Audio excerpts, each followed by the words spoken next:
श्री साईबाबा मंदिराचा 38वा वर्धापन दिन सोहळा 23 नोव्हेंबर 2024 ते 25 नोव्हेंबर 2024 या कालावधीत भक्तिमय वातावरणात मोठ्या उत्साहात साजरा करण्यात येतोय।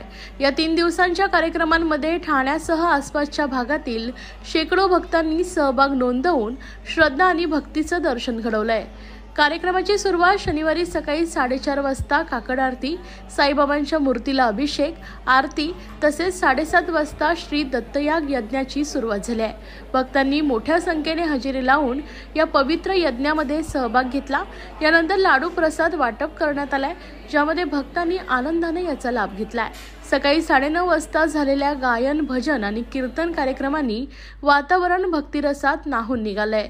या उत्सवाचं आयोजन श्री साईनाथ सेवा समितीच्या सक्रिय सहभागाने आणि प्रमुख सल्लागार आमदार संजय केळकर, अध्यक्ष मंगेश बळीराम नैबागकर आणि इतर सदस्यांच्या उपस्थितीत व मार्गदर्शनाखाली करण्यात आलंय।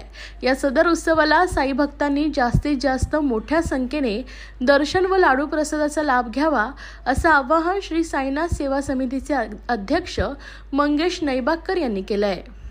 साईनाथ सेवा समिती वर्तकनगर ह्या मंदिराचा 38वा वर्धापन दिन आम्ही मोठ्या उत्साहाने साजरा करत आहे।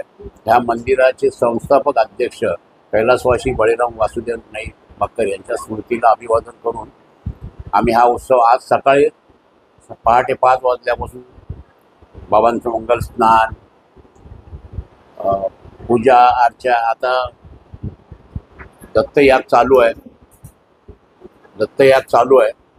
आणि सकाळपासून हजारो भक्तांची लाईन लागलेली आहे। हा उत्सवाचं वैशिष्ट्य असं आहे की आपण जवळजवळ 15 टन लाडू केलेले आहेत आणि तो प्रसाद भक्तांना वाटला जातो। 3 दिवस हा चालणार आहे आणि विशेष म्हणजे 25 तारखेला आपली साईबाबांच्या पादुकांची मिरवणूक निघणार आहे। त्याच्यामध्ये आपल्या ह्याच्या ढोल, ताशा, भजन अशा प्रकारे हा निघणार आहे। बाबांची पालखी निघणार आहे आणि त्या पालखीमध्ये हजारो साई भक्त सहभागी होतात। ह्या वर्तकनगरला प्रतिशिर्डी का म्हणतात? ज्या लोकांना शिर्डीला जायला मिळत नाही त्या बिचाऱ्यांना इकडे येऊन ठाण्यातले असतील, आजूबाजूचे लोक असतील, हे या ठिकाणी येऊन बाबांचं दर्शन करतात आणि साई भक्तांनी ह्या वर्तकनगरच्या साई मंदिरला प्रतिशिर्डी भक्तांनी म्हटलेलं आहे। तरी मी आपल्या माध्यमातून तमाम साई भक्तांना आव्हान करतो की आपण या ठिकाणी साईबाबांचं 3 दिवसात दर्शन घ्या, प्रसादाचा लाभ घ्या आणि आमच्या पालखी सोहळ्यामध्ये सहभागी व्हा। आणि 25 तारखेला दुपारी साधारण 1-1:15 दरम्यान आपल्या दत्तयागाची सांगता होणार आहे। त्याचं देखील आपण सर्वांनी भक्तांनी दर्शन घ्यावं।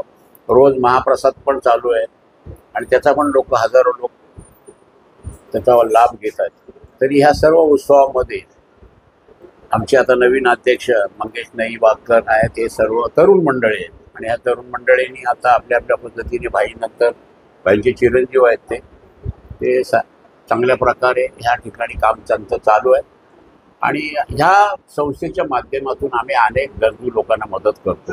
आमची ॲम्ब्युलन्स आहे, आमची बालवाडी आहे, आम्ही आदिवासींची लग्न केलेली, नुसते उत्सव साईनाथ सेवा करतात आणि सर्वात महत्त्वाचं म्हणजे इथले जे असलेले आम्ही विश्वस्त आहोत। माझ्या बाजूला आमचे बबन मोगडे बसलेले आहेत, आमचे खजिनदार आहेत। आम्ही कोणीही 1 रुपया आम्हाला पगार वगैरे नाही, आम्ही बाबाचे भक्त आहोत।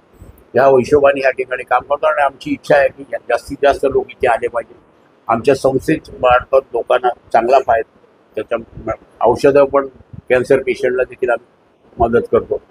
अशा पद्धतीने गेले 38 वर्ष 37 वर्ष भाई होते, आता आम्ही आहोत आणि अशा प्रकारे चांगल्या प्रकारे साईबाबांची सेवा साईनाथ सेवा समितीच्या वतीने सर्व आम्ही विश्वस्त कोणत्याही प्रकारची अपेक्षा न करता ह्या ठिकाणी काम चालू आहे आणि माझ्या आपल्या माध्यमातून सर्वांना विनंती आहे की आपण या 3 दिवसात बाबांचा आणि प्रसादाचा लाभ, दर्शनाचा आणि प्रसादाचा लाभ घ्यावा। धन्यवाद।